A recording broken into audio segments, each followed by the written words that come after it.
हैं आप सभी। तो चलिए आज मैं आपको क्लास 9 का चैप्टर नंबर 14 कराने जा रहा हूं, जो कि हमारा चैप्टर का नाम है स्टैटिस्टिक्स, यानी कि इंट्रोडक्शन टू स्टैटिस्टिक्स, है ना। तो चलिए फ्रेंड्स, मैं आज आपको उसके इंट्रोडक्शन की पूरी वीडियो समझाऊंगा। तो आपसे हम लोग का अनुरोध है कि आप हमारी इस वीडियो को पूरी देखें और बिल्कुल भी स्किप ना कीजिएगा। तो चलिए हम स्टार्ट करते हैं। उससे पहले हेलो फ्रेंड्स, मेरा नाम है सौरभ मित्तल, मैं आपका स्वागत करता हूँ आपके अपने YouTube channel S S Saraswati 9th classes में। तो चलिए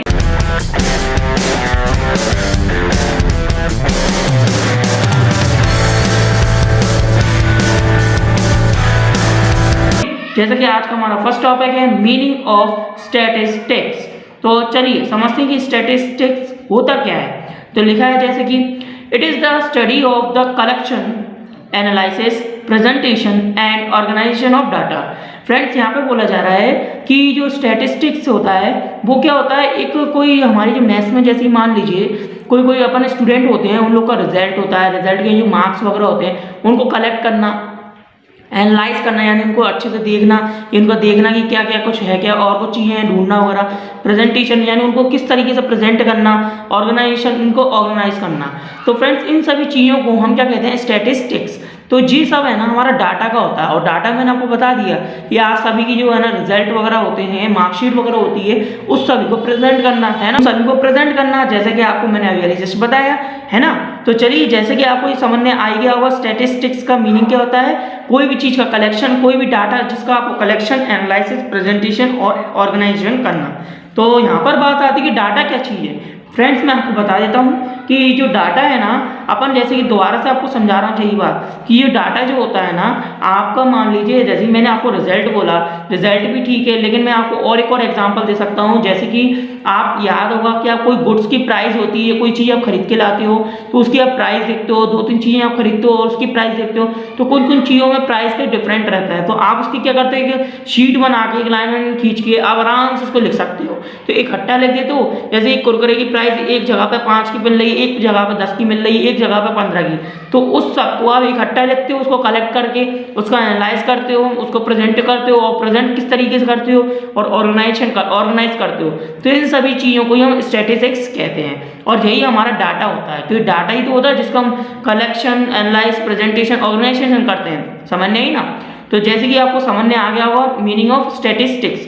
तो अगला पढ़ते हैं प्रेजेंटेशन ऑफ डाटा। मतलब बोला जा रहा है कि जो डाटा है उसको प्रेजेंटेशन कैसे करें, मतलब प्रेजेंट कैसे करें। तो फ्रेंड्स, आप डाटा को प्रेजेंट करने के कम से कम वैसे तो 6 फेज होते हैं, यानी 6 रास्ते होते हैं। एक तो टेबल, एक बार ग्राफ, हिस्टोग्राम, और क्या नाम है, फ्रीक्वेंसी, पॉलीगॉन, है ना फ्रेंड्स। अब जैसे कि आप समझ लेना, यहाँ पे इंस्टाग्राम लिया गया ना, आप इंस्टाग्राम में समझ लेना, इसे हम कहते हैं इंस्टाग्राम, समझ गए। इंस्टाग्राम और इंस्टाग्राम में बहुत फर्क होता है। वो एक सोशल मीडिया है, यहाँ पर ये है ना अलग चीज़ है, जो कि आपके मैथ्स का एक पाई चार्ट की तरह होता है, समझ गए, चार्ट की तरह होता है, मतलब पाई नहीं, चार्ट की तरह होता है, समझ गए। अब जैसे कि यहाँ पर मैंने आपको बताया table, bar graph, histogram, frequency, polygon, और एक और होता है साथ में जिसको कहते हैं हम पाई चार्ट। तो फ्रेंड्स, यहाँ पर 6 प्रकार के होते हैं, बट मैंने आपको यहाँ पर है ना केवल 1, 2, 3, 4 सॉरी 5 प्रकार के होते हैं, लेकिन मैंने आपको यहाँ पर केवल 4 ही बताए हैं। 4 इसलिए बताए हैं क्योंकि मैं आपको पहले ही बता देता हूँ, जो पाई चार्ट होता है उसका यहाँ पे यूज़ नहीं होता, इसी रीज़न से मैंने आपको 4 लिख दिए, जिनके बारे में आपको बारी बारी से डिस्क्राइब करूँगा, ठीक है। तो चलिए, ये प्रेजेंटेशन डाटा का जो हो गया। अब इसके आगे होता कौन सा है, सेंट्रल टेंडेंसी ऑफ डाटा।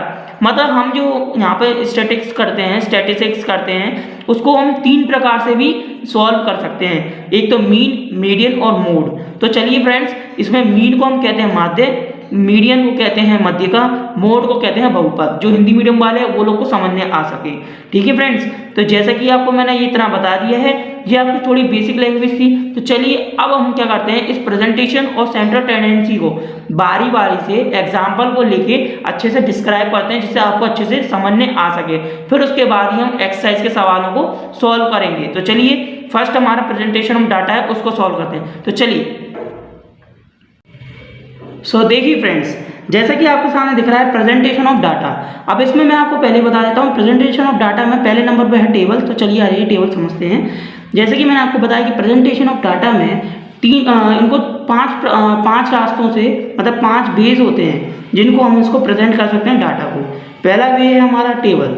तो जैसे कि आपको दिख रहा है टेबल में मैंने यहाँ पे लिख दिया है, 2 लाइनें खींची हैं जिसमें एक में वेट इन केजी, यहाँ पे वेट लिख दी मैंने 30 से 35 किलो, 35 से 40 किलो, 40 से 45, इस तरीके से इंटरवल दे दिए गए। यहाँ पे NOS इसका फुल फॉर्म होता है क्या नाम है, नंबर ऑफ स्टूडेंट्स। तो नंबर ऑफ जो स्टूडेंट्स होते हैं उनके मैंने यहाँ पे लिख दिए, जैसे 30 से 35 के बीच में 9 स्टूडेंट है जिनका जिनका है ना 30 से 35 के बीच में वजन है, मतलब इतना किलो का वजन होगा, वो 9 स्टूडेंट है।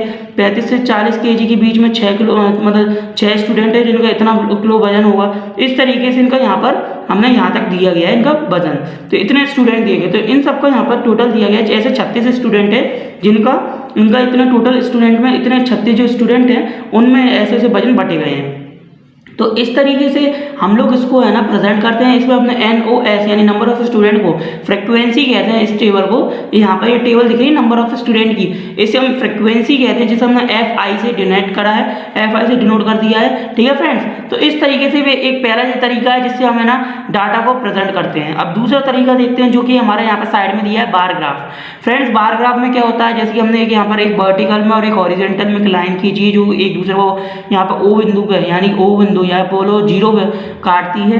यहाँ पे एक चीज हॉरिजॉन्टल जो दिख रहा है उसमें एक छोर को X और वर्टिकल वाले साइड में यहाँ पर इसको क्या मान लिया, इसको जो क्या नाम है, ये हॉरिजॉन्टल है और जो हमारा वर्टिकल में इसे बाय इसे एक्स मान लिया गया है। अब यहाँ पे दिख रहे हैं आपको ये बॉक्सेस दिख रहे हैं, ये लंबे लंबे पाइप टाइप के, ये सारे आपको इन सबको क्या कहते हैं, बार कहते हैं। इनके बीच में जो डिस्टेंस है जी डिस्टेंस बना के रखना पड़ता है। और साथ में फ्रेंड्स इनकी है ना आप जो लंबाई देखो लंबाई, तो इनकी लंबाई मेरे कहने का मतलब लेंथ जो होती है इनकी है ना लेंथ ऊपर नीचे हो सकती है, यहाँ पे 1 से लेके 5 के बीच में नापा जाता है इन्हें, ठीक है। बट यहाँ पे इनकी जो ब्रेथ होगी, ब्रेथ यानी चौड़ाई, ये देखिए इनकी चौड़ाई दोनों इन सबकी बराबर होगी। मैंने यहाँ पे बिना ग्राफ के इसे खींचा है, लेकिन आप लोग जब इसे करें तो ग्राफ में करना, ठीक है, जिससे आपको ब्रेथ में फर्क नहीं पड़ेगा, नॉर्मली आराम से आप कर सकेंगे।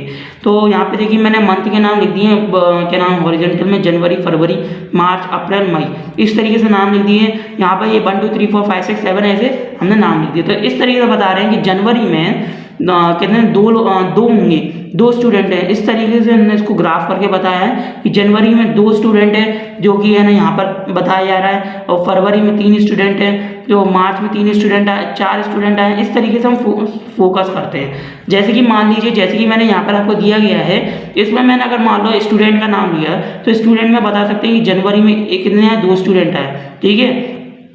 फरवरी में 3 स्टूडेंट आए, मार्च में हमारे 1 स्टूडेंट का रिजल्ट आया, अप्रैल में तो 2 स्टूडेंट का रिजल्ट आया, मई में 3 स्टूडेंट का। मतलब अपन ने क्या एग्जाम्पल के तौर में रिजल्ट ले लिया है। अगर सपोज मान लीजिए इस तरीके से अगर और कुछ होता, जैसे जनवरी फरवरी लिखा, यहाँ पे हम 1 2 3 4 की जगह मैं 100 200 300 लिख देता, तो बता सकते थे ना अपन कि जनवरी में 200 स्टूडेंट आए, फरवरी में 300, मार्च में हमारे 100, अप्रैल में 200, मई में 300। इस तरीके से हम डिनोट कर सकते हैं। तो इसमें याद रहे, इसमें लंबाई जो होती है यानी लेंथ होती है वो ऊपर नीचे हो सकती है, लेकिन इसकी ब्रेथ यानी चौड़ाई वो कभी आपकी चेंजेस नहीं होगी, ठीक है। इस बात का ध्यान रखना। तो चलिए, जैसे ये बार ग्राफ भी हमने समझा दिया है, तो जिसको भी समझ में आ गया तो हमारी इस वीडियो को लाइक, सब्सक्राइब और बेल आइकन बटन दबाना मत भूलिए, जिससे आपको डेली की वीडियो की न्यू अपडेट मिलते रहेंगे टाइम टू टाइम।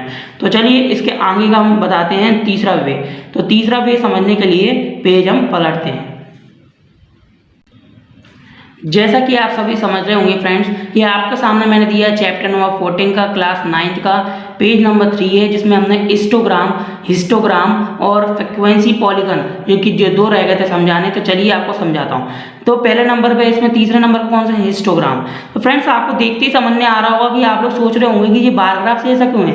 तो मैं बता देता हूँ कि ये बार ग्राफ जैसा भले तो मैं दिख रहा होगा, लेकिन इसमें एक डिफरेंट है। डिफरेंट पता है क्या है इसमें? डिफरेंट ये है कि यहाँ पर जो आपको दिख रहा होगा, आपने देखा होगा जो इससे पहले अपन ने सीखा था उस वाले में क्या था कि मैंने बताया था कि लेंथ जो बार ग्राफ होता है उसमें लेंथ आपकी ऊपर नीचे हो सकती है, लेकिन ब्रेथ कभी भी आपकी कम ज़्यादा नहीं होगी, वो सारी की सारे पाइप में बराबर रहेगी।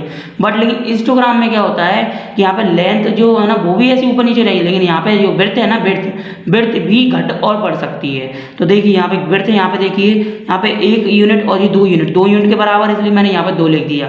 देखो सेकंड नंबर की ब्रेथ 1 यूनिट है, थर्ड नंबर की ब्रेथ 1, ये भी 1, तो यहाँ से लेके यहाँ तक की कितनी विड्थ है, यहाँ पे यानी चौड़ाई इसकी 1 है, लेकिन यहाँ पे 50 से लेके 70 के बीच में 2 यूनिट आ गई। तो इस तरीके से इसकी विड्थ भी बड़े आती हो, वो आपकी इंस्टाग्राम होती है। तो इस तरीके से आपको पहचान के लिए भी है, आप आराम से कर सकते हो। जैसे कि मैंने यहाँ पे दिए गए नंबर 10, 20, 30, 40, 50, 60, 70, 1, 2, 4, 6, 8, 10, 12 इस तरीके से प्रेजेंट किया गया है। तो चलिए आपको जैसा कि ये समझ में आ गया होगा, तो 4th नंबर का एक फ्रीक्वेंसी पॉलीगन है, वो आज ही हम समझते हैं।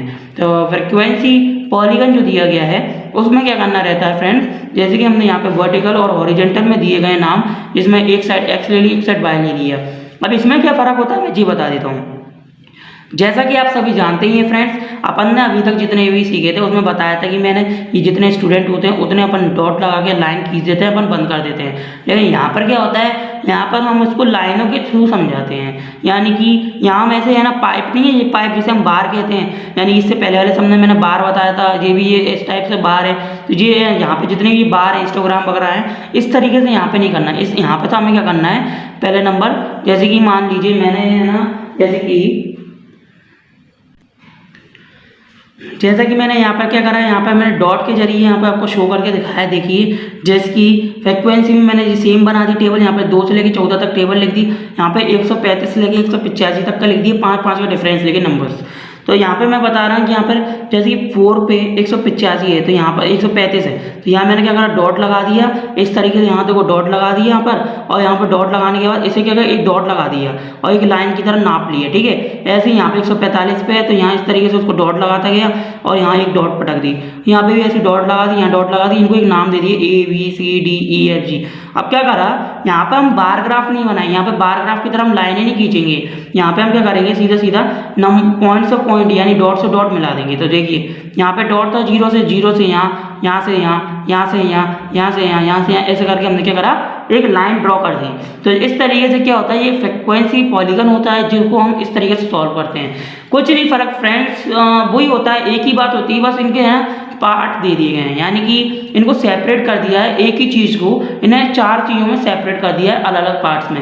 होती है एक ही है, अगर एक तरीके से भी करो उससे भी सॉल्व हो जाएगा। इसमें भी सेम प्रोसेस है, बस फर्क ये होता है कि इनका आइकन इन्हें चेंज कर दिया है, यानी कि इनका प्रकार है, यानी इनके टाइप्स जो होता है इनका ये चेंज कर दिया गया है। कोई फर्क नहीं है, एकदम ईजी टॉपिक है, आपको अच्छे से समझने भी आ गया होगा। आपने देखा जैसे कि मैंने सेम प्रोसेस बताया, ऊपर नीचे लेंथ ब्रेथ होता है, इसमें लेंथ ब्रेथ की जगह हमें लाइनें खींचनी पड़ेंगी।